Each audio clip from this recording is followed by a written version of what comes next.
गणना जो है अब हो गई नहीं, जाति की जनगणना को जो सेंसस होता है उसमें शामिल किया गया है, लेकिन जनसुराज में हम लोग पहले 3-4 वर्षों से कह रहे हैं कि इस तरह की गणना जनगणना सर्वे से कोई नुकसान नहीं है। जनसुराज इसके समर्थन में पहले से रही है। बिहार में तो ये मुद्दा पिछले 4 वर्ष से डिस्कशन में है, लेकिन साथ में हम लोगों ने हमेशा ये कहा है कि सिर्फ गणना हो जाने मात्र से समाज की स्थिति नहीं सुधर सकती है, और इसका सबसे बड़ा प्रमाण बिहार में है। बिहार में ये गणना की गई, गणना में क्या निकल कर आया कि आज भी 3% से कम बच्चे ही एससी समाज के, अनुसूचित जाति दलित समाज के सिर्फ 3% बच्चे ही 12वीं पास करते हैं।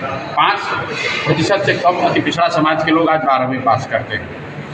और गणना के आए हुए 2 वर्ष हो गया, क्या हमने अनुसूचित जाति जनजाति या अति पिछड़ा समाज के बच्चों की पढ़ाई कैसे सुधरे उस पर कोई नई योजना देखी? नहीं देखी।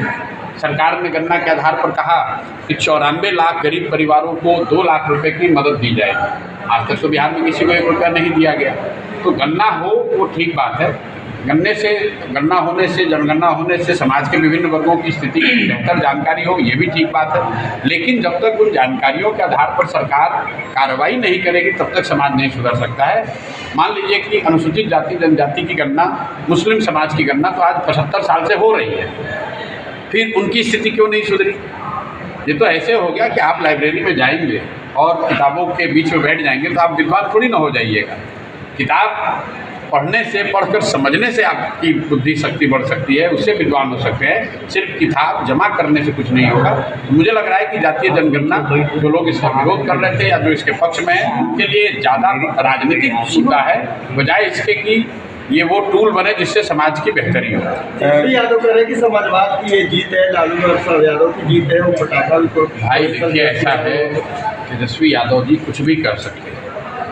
मैंने पहले भी कहा है, फिर दोहरा देता हूँ कि तेजस्वी यादव जी को समाजवाद की क्या समझ है। समाजवाद तेजस्वी यादव की क्या कब से हो गई? समाजवाद इस देश में लोहिया जी का रहा है, समाजवाद मधुमेह का है, समाजवाद यहाँ जेपी का है, समाजवाद यहाँ जॉर्ज फर्नांडिस का है। तेजस्वी यादव कब से समाजवाद के नेता हो गए? मैंने तो आज से करीब साल भर पहले कहा कि भाई आप ट्यूशन कर लीजिए, अपने सलाहकारों से बात कर लीजिए, सीख लीजिए, पढ़ लीजिए, और पढ़ने के बाद 10 दिन के बाद आकर कैमरे पर समाजवाद पर 5 लाइन बोल दीजिए, 5 मिनट कैमरे पर बिना कागज देखे हुए, तब तो बताएंगे क्या समाजवाद क्या है। कोई भी खड़ा होता है समाजवाद पर, अरे क्या समाजवाद को उनको समझ नहीं। जिसको समाजवाद का परिभाषा नहीं मालूम है वो कह रहा है कि समाजवाद मेरा है। आपने शायद एक जगह बयान दिया था कि मुख्यमंत्री नीतीश कुमार इस बार मुख्यमंत्री नहीं बनेंगे, तो प्रशांत की नज़र में मुख्यमंत्री कौन? देखिए, खुद प्रशांत। मैं आपको क्या बता रहा हूँ कि आप बिहार में कोई बच्चा, आपके घर का कोई लड़का अगर सिपाही भी बनना चाह रहा है, परीक्षा पास करता है, उसका फिजिकल फिटनेस होता है, उसका मेडिकल जांच होता है। आप आर्मी में बच्चे कम्पीट कर लेते हैं 5 साल 10 साल की मेहनत के बाद, फिर उनका मेडिकल जांच होता है। क्यों?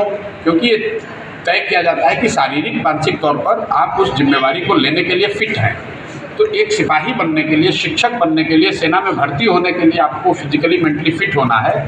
और 13 करोड़ लोगों का जो मुखिया है वो उस आदमी के स्वास्थ्य को लेकर घर घर चर्चा हो रही है। ये चर्चा हम नहीं कर रहे हैं, ये चर्चा सबसे पहले सुशील मोदी ने शुरू की है। नवंबर 2023 में आप जाकर वीडियो देख लीजिए, विधानसभा के सामने खड़े होकर उन्होंने कहा कि नीतीश जी को लगता है कोई मानसिक गंभीर बीमारी है। आज के जो अभी डिप्टी सीएम हैं, विजय सिन्हा हो या सम्राट चौधरी हो, इन्होंने कहा कि नीतीश जी का मानसिक हालत ठीक नहीं। तेजस्वी यादव ने कहा, चिराग पासवान ने कहा, और रोज़ जो आप और हम मीडिया के माध्यम से जो चित्र आ रहा है, जो वीडियो आ रहा है, तो हम लोग देख रहे हैं। ये कैसे संभव है कि 20 वर्ष का से जो आदमी मुख्यमंत्री है उसको ये पता नहीं चल रहा है कि राष्ट्रगान बज रहा है? ये कैसे संभव है कि वो सभाओं में जा रहे हैं, शोक सभा में, तो वहाँ ताली बजाने लग रहे हैं? तो कहीं ना कहीं नीतीश जी की जो मानसिक स्थिति है वो सही नहीं मालूम होती है। और मैंने ये कहा है कि जरूर सरकार को, ये नीतीश जी के हक में है, सरकार के हक में है कि एक मेडिकल बुलेटिन जारी किया जाना चाहिए कि नीतीश कुमार मानसिक तौर पे स्वस्थ है। मान लीजिए कि मेडिकल बुलेटिन नहीं जारी करना चाहते हैं तो कैमरे पर आ जाएं और खाली अपने साथी मंत्रियों का नाम और विभाग बता दें।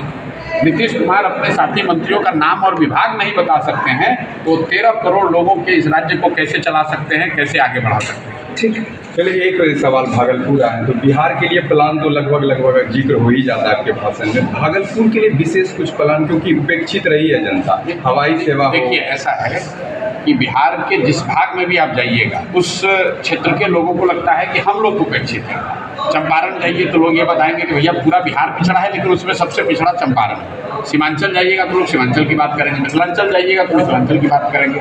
संभव है, हर क्षेत्र की अपनी समस्या है, लेकिन जो मूलभूत समस्या है, जब तक शिक्षा और रोजगार नहीं होगा न भागलपुर विकसित हो सकता है, न चंपारण विकसित हो सकता है, न मधुबनी होगा, न पूर्णिया होगा। रह गई बात कि यहाँ पर जो पहले से शिल्प उद्योग रहा है, यहाँ पर जो एयरपोर्ट की डिमांड है, इन बातों की चर्चा तो हम लोग पंचायत वाइज कर रहे हैं। जनसुराज ही एकमात्र ऐसा दल है जिसने बिहार के जिले वाइज नहीं, क्षेत्र वाइज नहीं, 8,500 पंचायतों की स्थिति को समझकर वहाँ के विकास के लिए कि किस पंचायत में किस चीज़ की ज़रूरत है इसको बताया है। लेकिन पंचायतों की स्थिति तो तब सुधरेगी जब बिहार की स्थिति सुधरेगी। अगर जहाज डूब रहा है उसमें एक केबिन को नहीं बचाया जा सकता है। अगर पूरा बिहार में व्यवस्था में भ्रष्टाचार है तो भागलपुर में आप ईमानदार सरकार नहीं ला सकते हैं। अगर पूरे बिहार की शिक्षा व्यवस्था ध्वस्त है तो भागलपुर में बढ़िया पढ़ाई नहीं हो सकता है। अगर पूरे बिहार से लोग पलायन कर रहे हैं तो भागलपुर के बच्चे यहाँ रोजगार नहीं पा सकते हैं। तो इस बात को ध्यान में रखना है। और बाकी जो डिटेल यहाँ के पंचायत वाइज प्रोग्राम है वो जनसुराज के पास उपलब्ध है।